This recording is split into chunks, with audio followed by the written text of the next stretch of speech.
So, I welcome you to the last chapter, Intelligent, Emotional, and General Quotient. So, welcome to this slide, Intelligent, Emotional, and General Quotient. So, to know your strengths and weaknesses better, these tests have been created and they are internationally approved and I would use and I would recommend them to know your strengths and weaknesses better. So intelligent quotient measures different things like fluid reasoning, knowledge, and so on.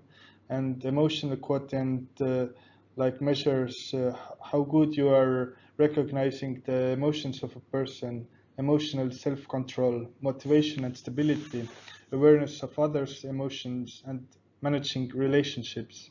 So I would bring some examples also, like people who are in academic area usually have a big intelligent quotient, but people who are in business or somewhere, they might have an emotional quotient higher.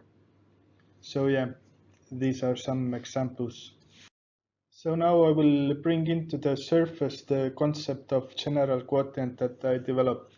It's just basically getting to know your IQ score and emotional intelligence score and then summing it up vectorially. And on the left side, we can see what results there might be.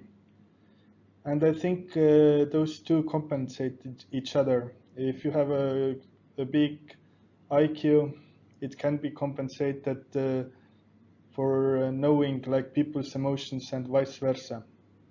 So this is the concept of general quotient.